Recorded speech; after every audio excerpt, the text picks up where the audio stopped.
Commander, urgent message from Alliance Command coming in. I'll patch it through. Shepard, this is Admiral Hackett from Alliance Command. We've got a situation here, and you're the only one that can handle it. How come every time there's a problem, you end up running to me? You're a Spectre, Shepard. And this isn't some run-of-the-mill mission. There's an Alliance training ground where we test weapons and technology in live-fire simulations. One of the VIs we use to simulate enemy tactics in the drills is no longer responding to our override commands. It's gone rogue. Are you telling me this computer is thinking on its own? We're not stupid, Shepard. This is a virtual intelligence, not a true AI. It's not self-aware, and it can't access any external systems. We didn't do anything illegal here. Virtual intelligence support is critical to our military success. VIs process thousands of status reports and react in nanoseconds. No human can do that. We need you to fight your way through the training ground of the VI core and manually disable it. Can't you disable it remotely? Our fail-safes aren't responding. The VI operates on a closed network. It can affect any external systems, but we don't have any direct access to its processes. We could bomb it from orbit, but the damage to the facility would be catastrophic.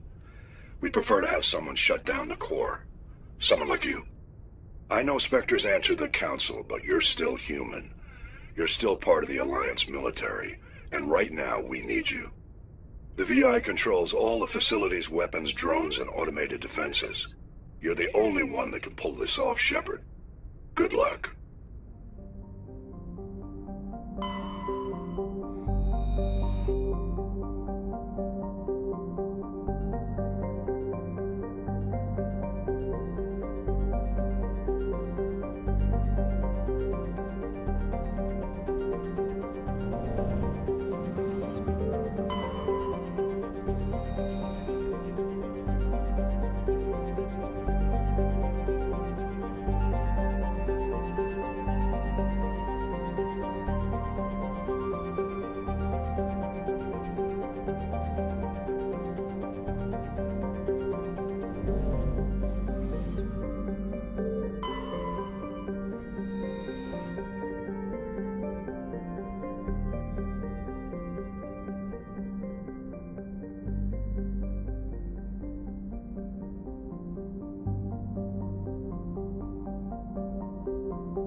Anything you need, Commander? Just trying to get a sense of where the crew's at. Thoughts? I've wasted enough of your time for now, Commander. We'll have time for personal debriefings later. We'll talk another time, Lieutenant. Commander?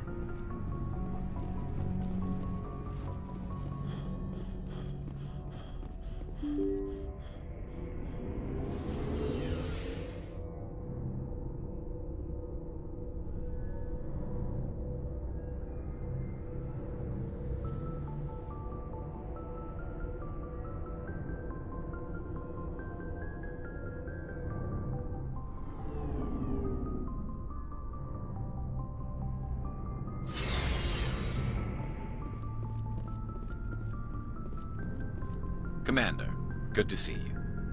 You've been with C-Sec a while. Have you seen much action? Well, not as much as you, but yeah, I've seen some interesting things. I'll bet you have. Anything in particular that stands out? I remember this Solarian geneticist I was sent to investigate. That case was a bit disturbing. What happened? Why were you investigating them? I was tasked with tracking black market trade on the Citadel. Most of it harmless, nothing I needed to pursue. But during the course of my investigation, I noticed an increase in the trade of body parts, organs mostly. We usually get a few of those, but not the numbers I was seeing. We weren't sure if there was a new black market lab or if some freak was harvesting organs from citizens. You've seen this before on the Citadel? Every so often, some lab sells unwanted parts through the black market, but they're not as bad as the psychos. I remember this one L-Corps diplomat we caught in my first year on the job. He was hacking people up and selling their organs, had the station in a bit of a panic. But this case wasn't that clear-cut. Turns out there was more going on than we first realized. So how did you figure out what was happening? First, we got a hold of a sample and ran DNA tests. The weird thing was, the match led us to a Turian who was still alive and was very convinced he'd never lost his liver. After a bit of digging, I discovered this Turian worked briefly for Dr. Saleon, the geneticist. So I went to his lab hoping to find evidence of cloned organ development, but there was nothing.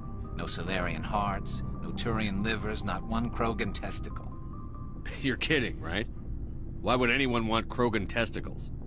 Some Krogan believe that testicle transplants can increase their virility, counteract the effects of the genophage. It doesn't work, but that doesn't stop them from buying. They'll pay up to 10,000 credits each. That's 40,000 for a full set.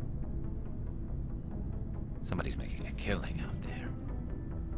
What did you do about the geneticist?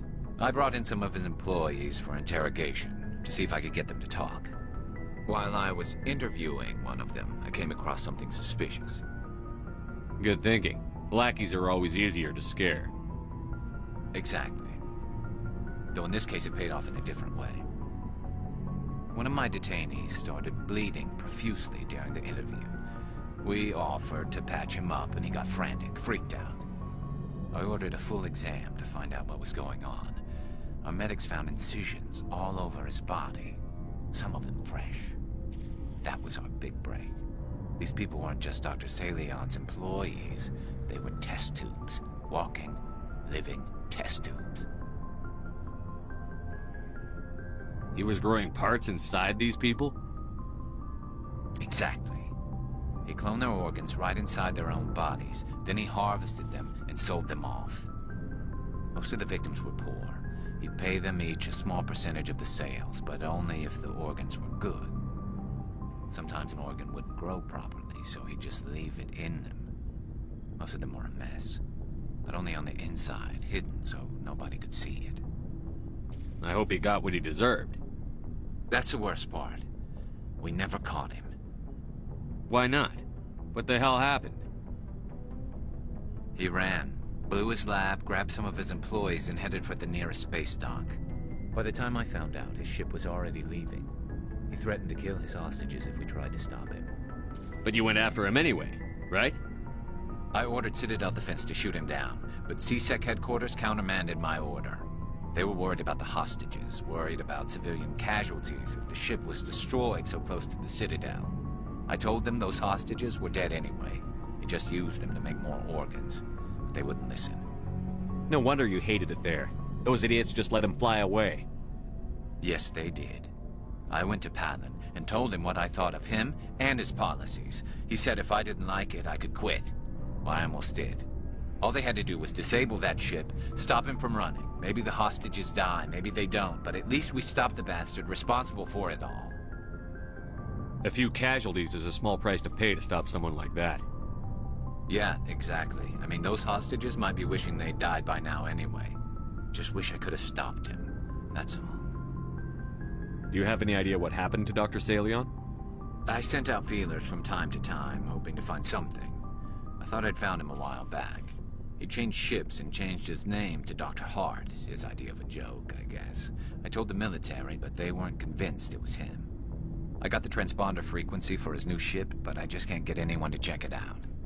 I'll check out the coordinates when I get a chance. I was hoping you'd say that. But Commander, take me with you when you go. If it's Saleon, I want to be there when you find him.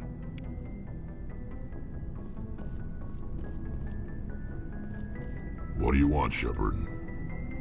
Why did you become a mercenary? Lots of reasons. Such as? Such as, I needed to get out of our system. I needed to eat. I needed to survive. Why not stay and help your people? I tried to help. That's why I had to leave. What happened? I was betrayed.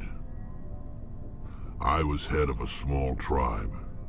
We were trying to restore order after the war, but the other tribes were against us. They followed Jared, one of the few warlords who survived the war with the Turians. But he was old, and so were his ideas. He wanted to continue the war. He wanted us to fight. Turians, Solarians, each other. It didn't matter who, as long as we were fighting. What did you want? I just wanted Jared to shut up, to stop his ranting. I wanted him to stop leading the tribes astray. But he couldn't understand how much things had changed. We didn't have the numbers to go to war. Even if we did, the genophage made sure we couldn't replenish our numbers fast enough. I told them all to forget about war.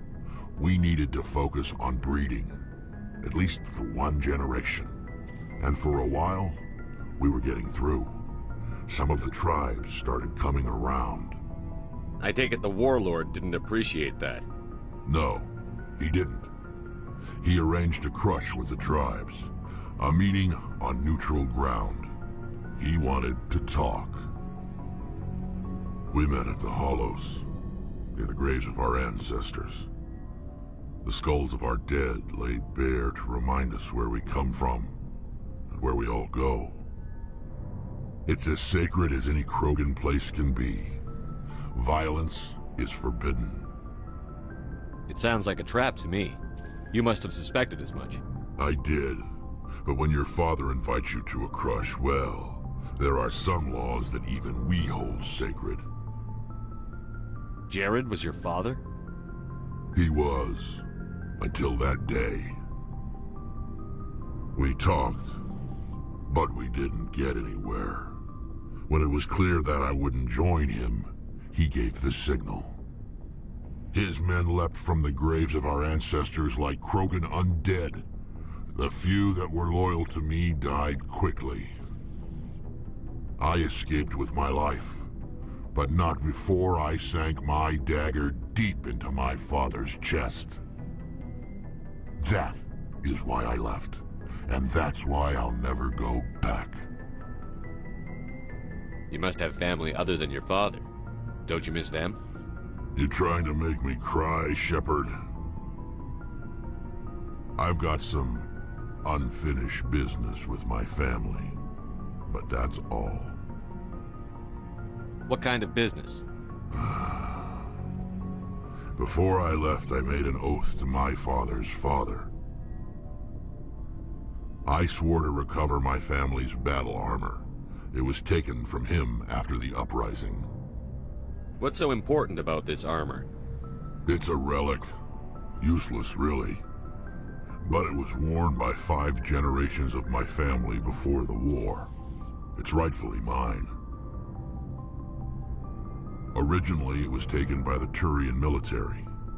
We weren't allowed armor or weapons after the war.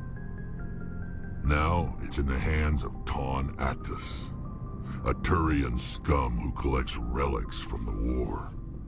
He's made millions selling Krogan artifacts that were stolen from my people.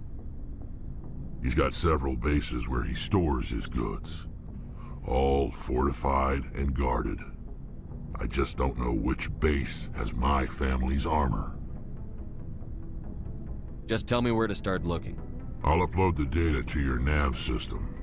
But Commander, I want to be there when you find him. So long, Wrex. Shepard.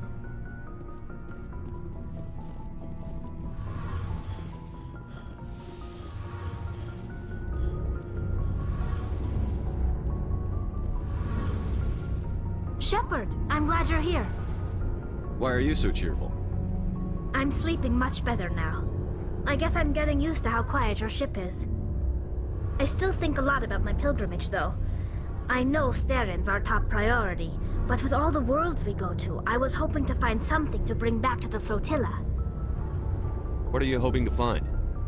Usually, people bring back something like a derelict ship we can use for salvage. But I need something bigger. There's a lot expected of me. What's so special about you? It's my father. He's the senior member of the Admiralty Board. He's one of only 5 people who can overrule the decisions of the Conclave for the good of the migrant fleet. My father is responsible for the lives of 17 million people. Our entire race is in his hands, and I'm his only child. So are you some kind of heir to the Quarian throne or something? No, it doesn't work that way. My father's position isn't hereditary. I'll probably never serve on the Admiralty Board myself. Officially, I'm just the same as any other citizen. But it doesn't work that way in practice. People have always treated me differently because of who my father is. You must get all kinds of special privileges. I probably had it easier than most growing up, but it's not all good. People like my father have enemies, and they're not above using me to get to him. Why didn't you tell me this before? I guess I'm just tired of people judging me because of who my father is.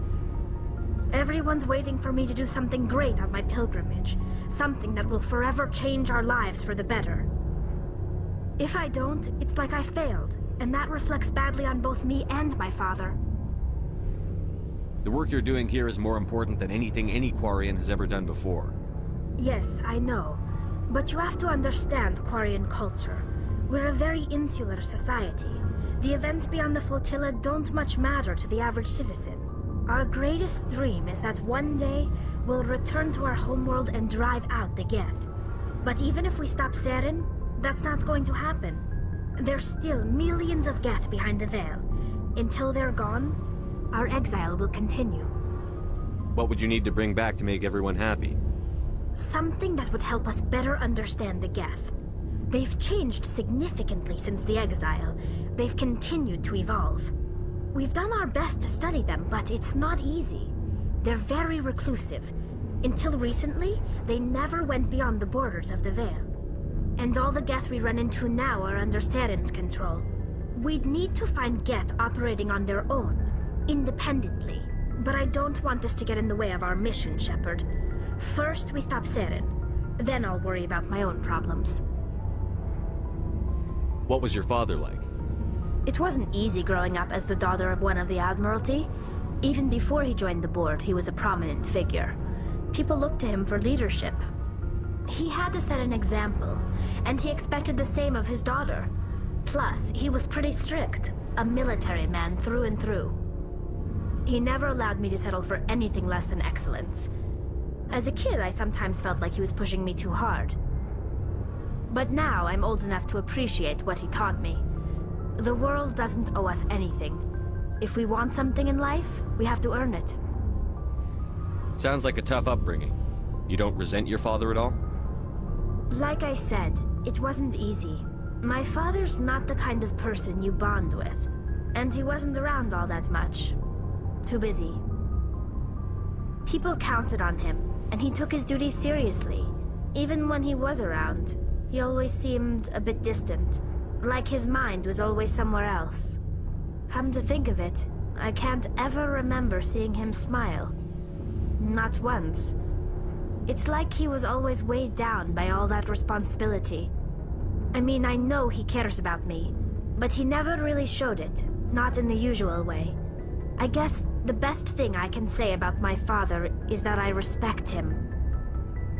Where was your mother in all this? Mother was around, but she always seemed to kind of blend into the background. Almost like she was overshadowed by my father. He tends to do that to people. She passed on about 5 years ago. Some airborne virus that swept through the fleet. Happens sometimes when the filters start to break down. I think my father took it pretty hard. After she was gone, he became even more focused on his work. I think that was his way of dealing with the grief. I want to talk about something else. Like what? I should go. See you later.